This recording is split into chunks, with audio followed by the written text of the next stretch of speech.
Good evening and thanks for joining us on the Week in Review. I'm Nick Blumberg.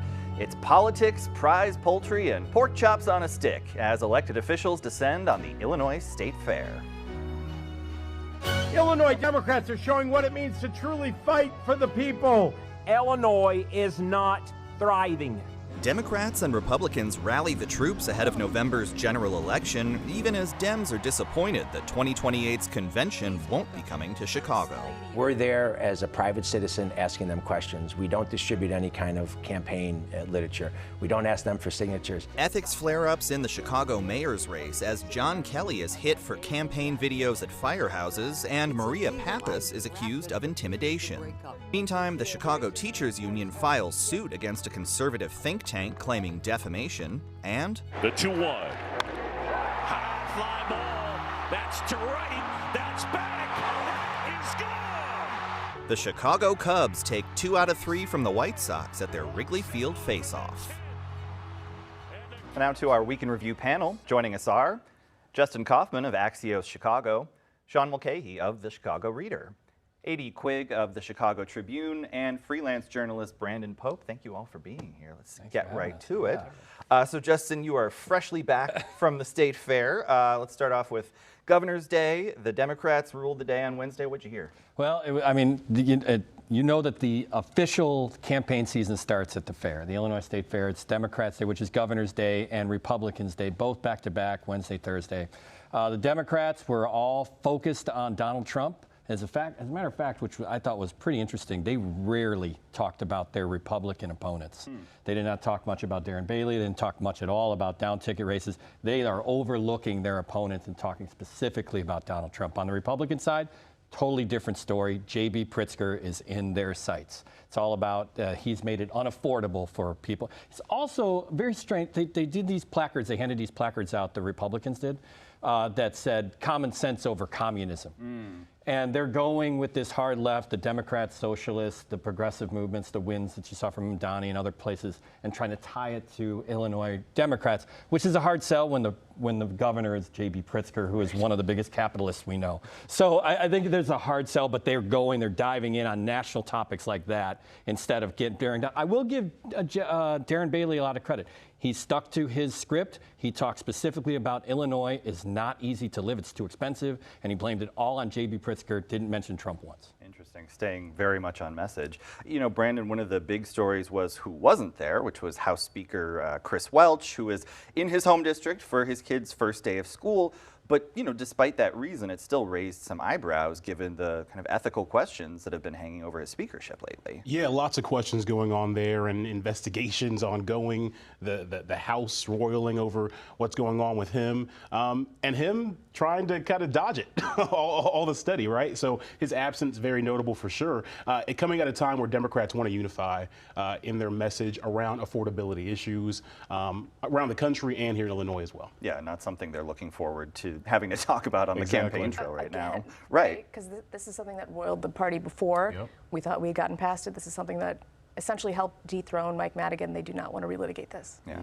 Well, another disappointment for Democrats that Chicago out of the running for the 2028 convention, as was Atlanta. So we're down to Boston, Philly, and Denver. You know, a lot of folks are asking, does this at all hurt Governor J.B. Pritzker's chances? Should he be a presidential contender in 2028? Does it really matter? I don't think so. I'm a little disappointed because it was so fun to cover last time, but it would have been kind of a stretch to have it back-to-back in Illinois.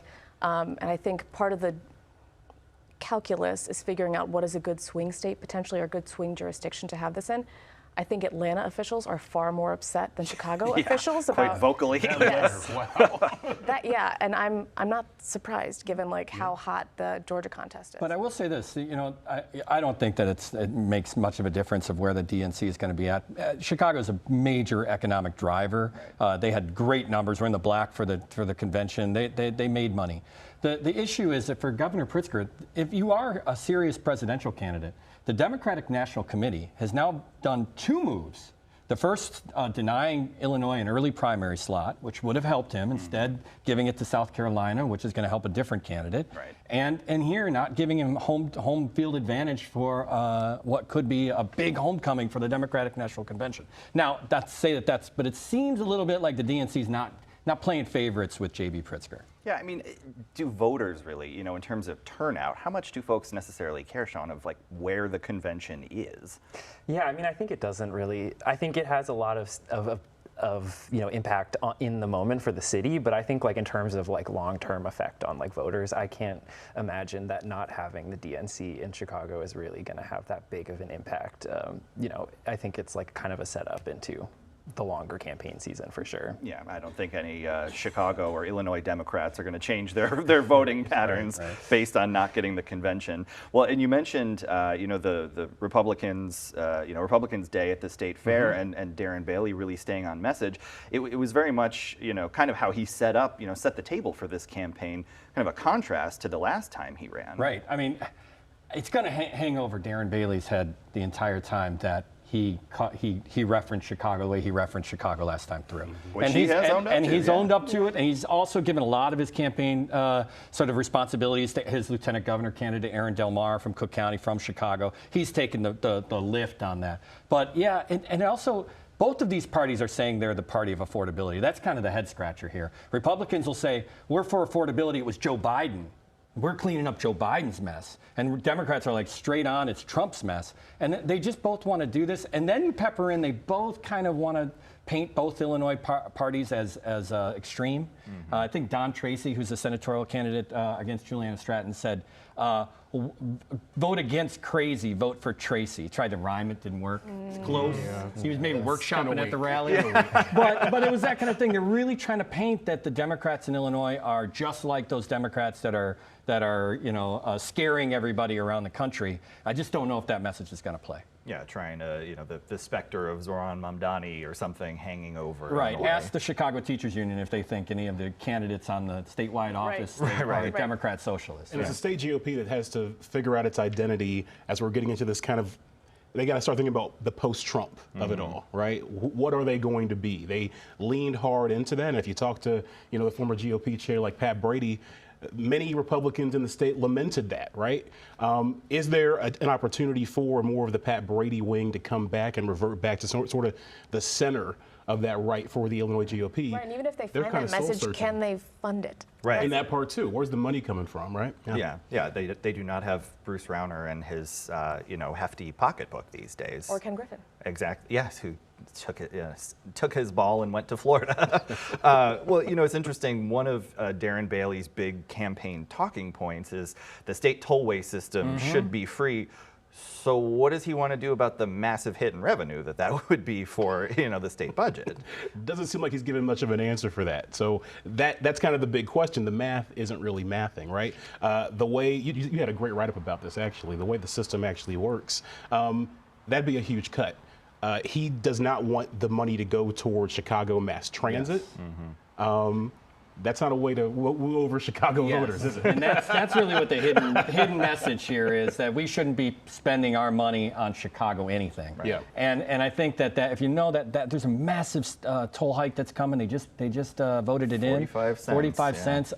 You know, there were promises at the beginning of time where that was free by 73, that this was going to pay itself back. There are, to be fair to the Republicans in the state of Illinois, there are 35, 40 states that don't do tolls. Their highway systems are free. There is precedent for it, and there are some that have actually done that, where they built a toll system, did the tolls, and then rolled it back when it was finished, when it was paid for. Chicago and Illinois are a little different in the sense that they just kept adding debt to it and adding as they went on. I think it's like $7 billion. $7 billion left, and then there's still ongoing maintenance that you have to figure out how you're going to pay for going forward. The way that state officials are saying this is coming back to drivers is that it'll be a faster ride, you're not going to be idling as much, and that the road conditions are going to be better, so you're not going to be paying for repairs all the time. Yeah. I'll be very interested to see if that pencils out. Right. Yeah, I mean, we all heard that with the Jane Byrne interchange. It's going to solve everything, and I think anytime you drive through that. But I mean, it's interesting too, this argument about, you know, who's funding, you know, Chicagoland Transit, I think overlooks what a lot of, you know, backers say is that Chicago is a huge economic engine for the state. Right. We need people and goods to be able to move quickly and efficiently, and we're right next door to the crossroads of America, my home state of Indiana, but like we're a major logistics hub, and the better things and people can get through, the better the economy is. And you heard it from the state fair, from the Republicans too. They did do the rhetoric that says, you know, this should be for everybody, not just Chicago. Right. They stayed in that lane, and that seemed, because there was a lot Pun intended. Pun intended. And they, you know, they honestly, it's mostly like downstate Central Illinois Republicans there, but they really, the crowd really got riled up when Chicago became the boogeyman. Well, you know, we have to play that role, I guess.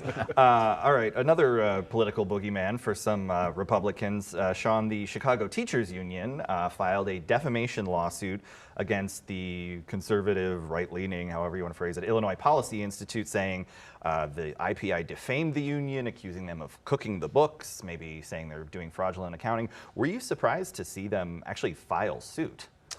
I mean, in some ways, yes. As a journalist, I mean, I think we are all like not immune to defamation suits or threats of defamation suits. I think this one is maybe a little interesting, but I mean, IPI, the Illinois Policy Institute, and the CTU have been going back and forth against each other for a very long time. I'd be curious to see like the actual merits of a case like this. I know that, you know, there is, you know, sort of the back and forth, and there's a lot you have to really show to prove defamation, including like actual malice. So I'd be curious to see how this plays out. Well, and you also, you know, the CTU, I think a lot of folks have said they're opening themselves up to discovery, to actually, maybe they are starting, you know, they will have to show their books, which could be, you know, not necessarily that there's anything wrong with them, but that's a level of public exposure they may not actually want.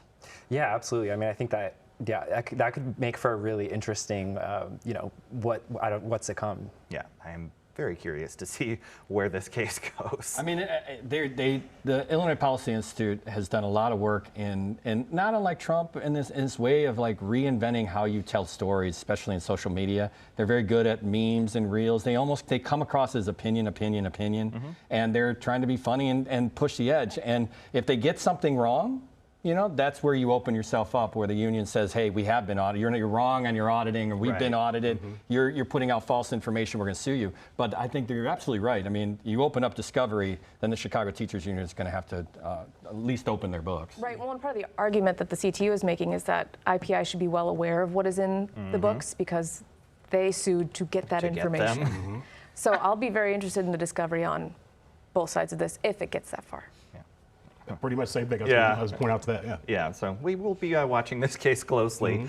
All right. Well, you mentioned Indiana, so we have to put a quarter in the Indiana jar. But you know, the governor here signed a disaster proclamation, trying to get some aid money flowing to places that have really been battered by local storms.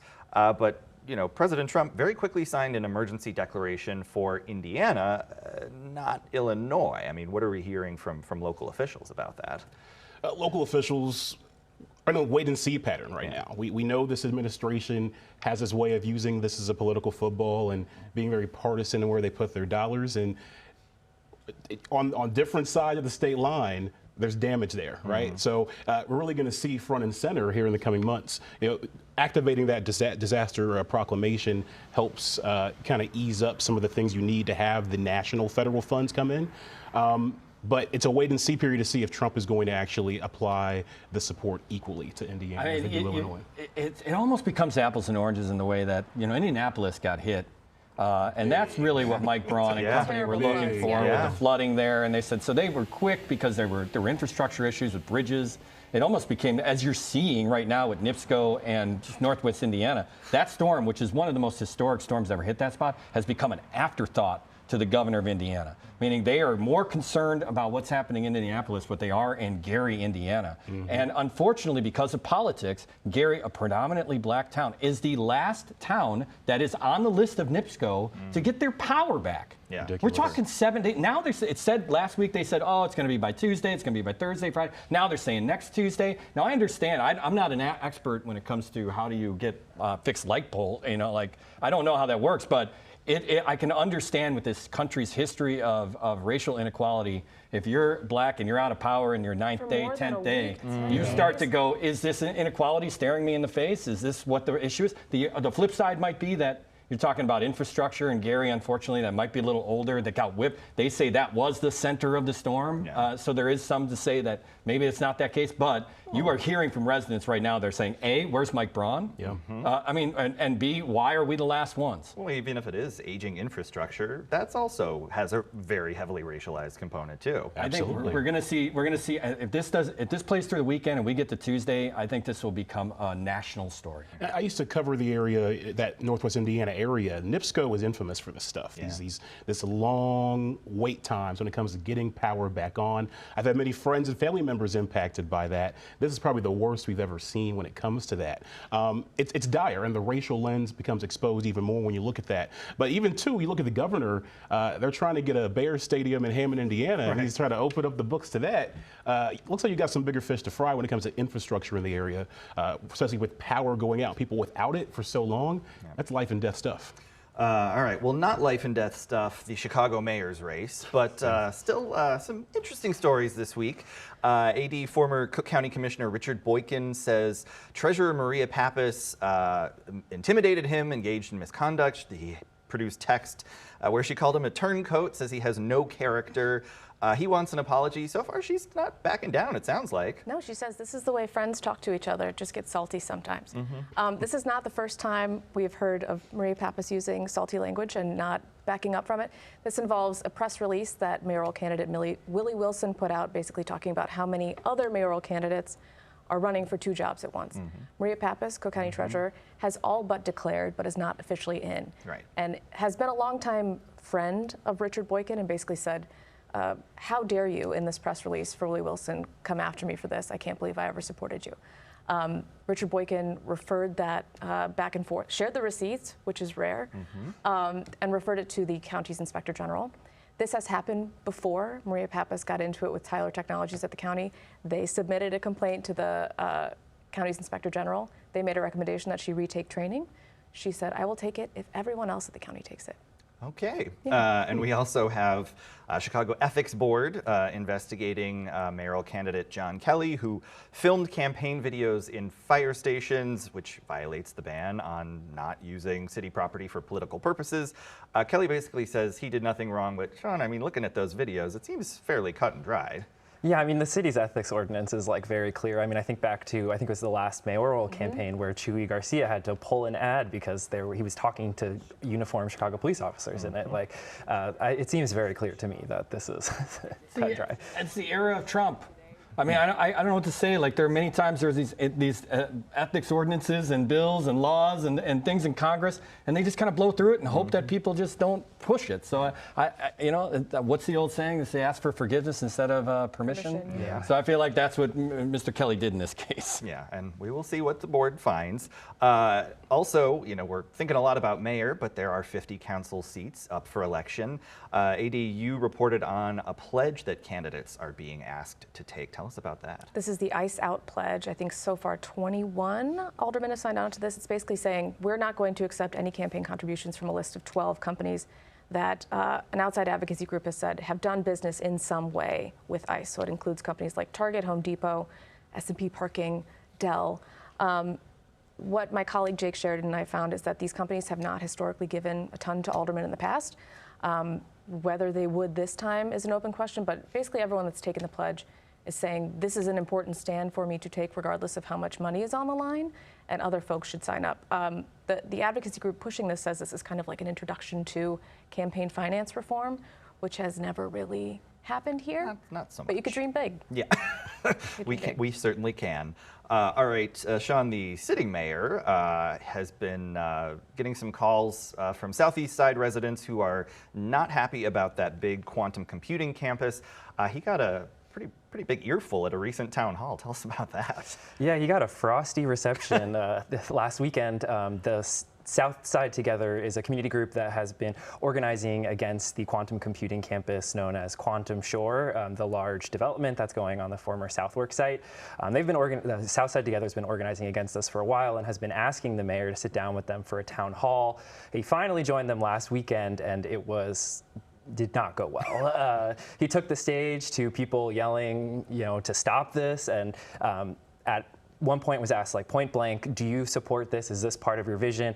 He kind of, waffled, didn't give a straight answer, touted the benefits of environmental remediation, and eventually kind of got yelled off the stage and just walked out. Well, he's kind of taking credit in part for Quantum deciding to locate there as like a big economic development boon.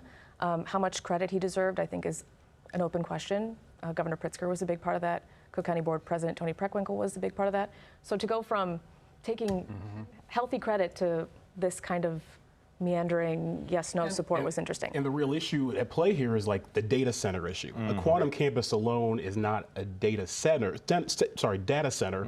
However, there's a stipulation that there could be one added to this campus. And so while a quantum computing campus doesn't use as much energy as an AI data center would, if you add one to the campus, that could have some real impacts environmentally. My colleague Monica Ang wrote about this week at Axios, just about the concept that he said, I'm going to promise there's no data center. And then they're like, well, that wasn't really part of the plan. So he kind of shifted a little bit. He kind of gave them a promise that wasn't really part of the plan. So it was a good way for the mayor to get points and be like, I'm on your side, but it was kind of an issue that's a non-issue for right now. I think the issue with the Quantum Park is truly they're going to have a narrative problem because the people of this country are going, oh, these data centers are not great. So there's technology not great.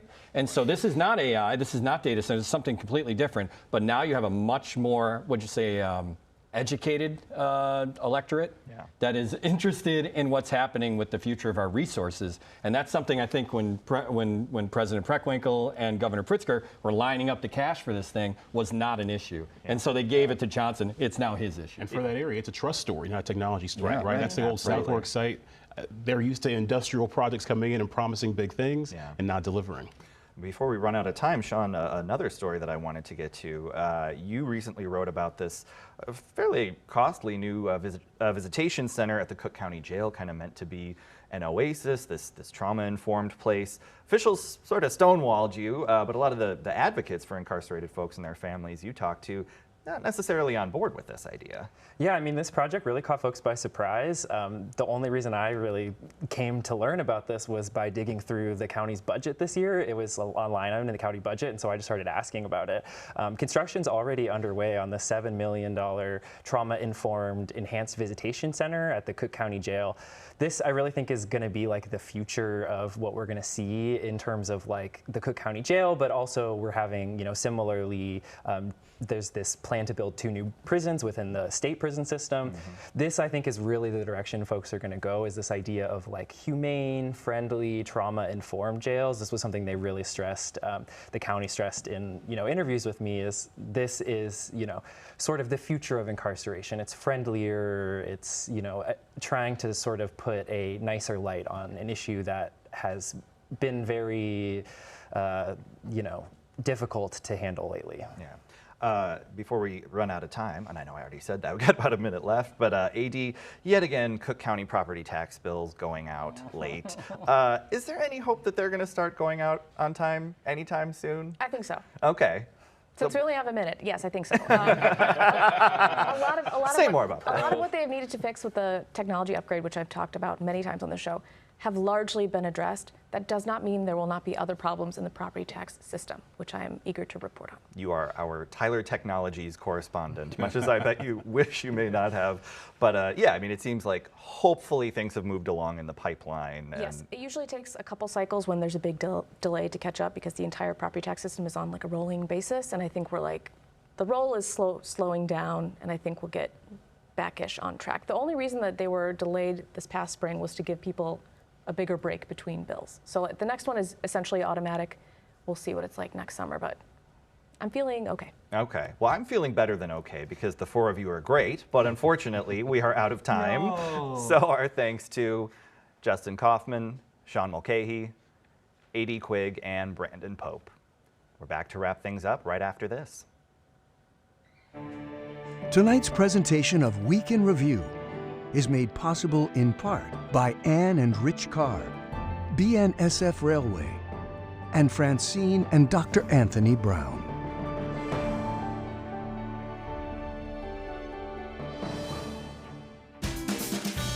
Chicago Tonight is made possible in part by the Alexandra and John Nichols family, the Polk Brothers Foundation. Additional support is provided by